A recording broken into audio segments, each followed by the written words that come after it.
कौन है? सबसे पहले इस ग्रंथ को किसने सुना? गोस्वामी जी ने रामचरितमानस में बालकांड में लिखा कि रचिमय से बीजे मानस राखा अपाई सुसमय शिवासन भाखा। इस चौपाई से यही सिद्ध होता है कि रचयिता भगवान भोले बाबा है और सुंदर समय आया तो मैया पार्वती को सुनाया। मैया पार्वती उसकी प्रथम श्रोता है। लेकिन तो हम गोस्वामी जी की बात काट नहीं सकते, कोई विद्वान की बात काट नहीं सकता। बालकांड में उन्होंने लिखा रच महस मानस राखा पाई सुसमय सरासन भाखा।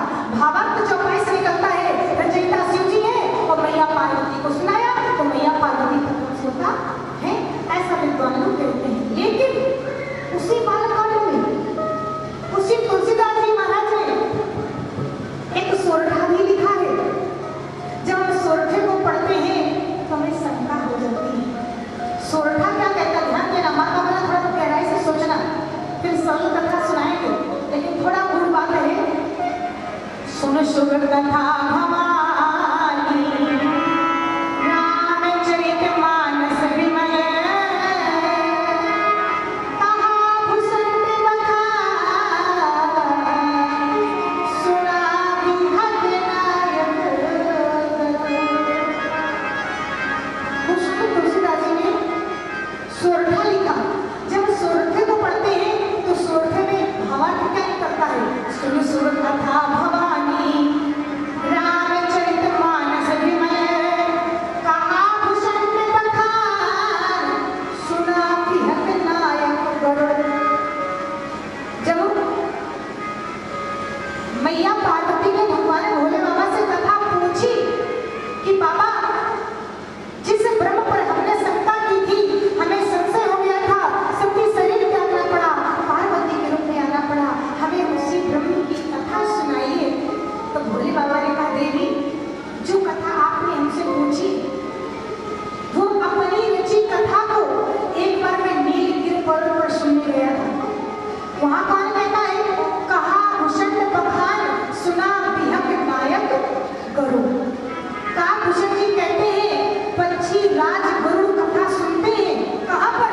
नीलगिरि पर्वत पर, जहाँ 100 योजन यानी 400 कोस के आसपास माया नहीं जाती है, वहां पर काकभूषण जी कथा कहते हैं, पंछी राज गरुड़ कथा सुनते हैं। और जब सती का मरण हो गया था, भोले बाबा अकेले रह गए, तो भोले बाबा अपनी रची कथा को हंस का रूप, क्योंकि पक्षी की भाषा समझ सकता है, तो हंस का रूप बनाकर कथा श्रवण करने गए थे।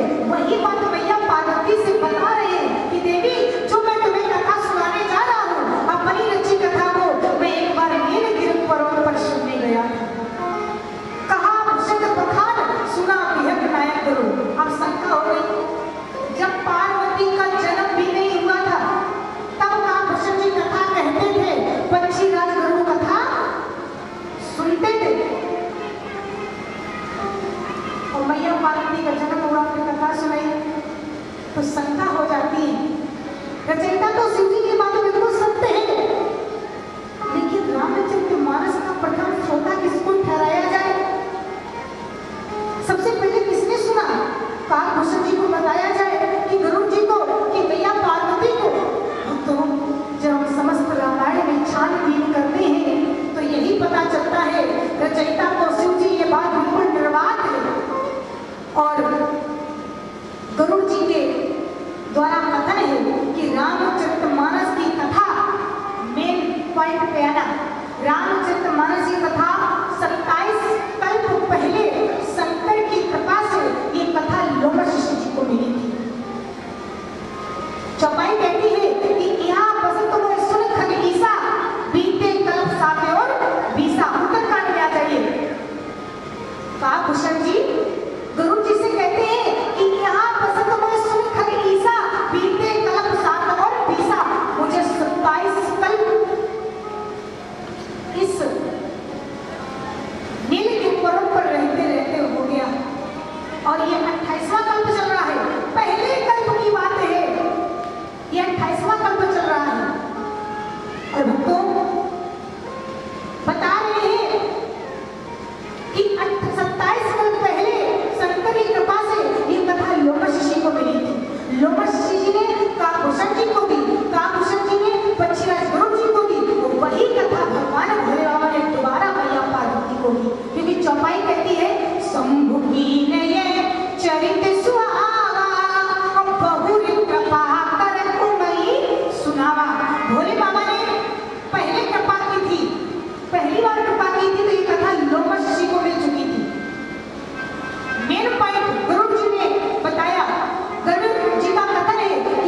दोबारा कृपा की तब मैया पार्वती को मिली, तब आज हम भक्त श्रवण कर रहे हैं। तो तीनों प्रश्नों के उत्तर मिल जाते हैं। रामचरितमानस की रचना भोले बाबा ने की, रचकर अपने हृदय में रखा। अगर हम तो कोई पूछ दे तो बता देना। उत्तरकांड से सिद्ध करना कि रामचरितमानस का प्रथम श्लोक अगर ठहराया जाए तो लोग शेष जी बहुत कृपा कर तुम्हें बाबा। जब दोबारा कृपा की तब मैया पार्वती की कथा मिली, तो आज हम लोग एक कथा श्रवण कर रहे हैं। ऐसे तीनों प्रश्नों के उत्तर मिल जाते हैं। बोले शंकर भगवान की जय, बोले रामचंद्र की जय।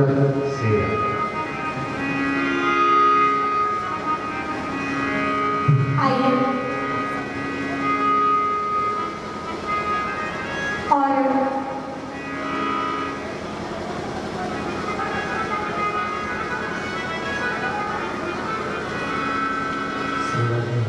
ऐसे वक्त में जब भगवान का नाम संकीर्तन करेंगे, इसके बाद बड़ी सुंदर कथा, फिर आरती, इसके बाद प्रसाद लेकर ही जाएंगे आप भक्त। तेरी मंद मंद मुस्कनिया हो, तेरी मंद मंद मुस्कनिया, बलिहार प्यारे छू, बलिहार प्यारे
अरे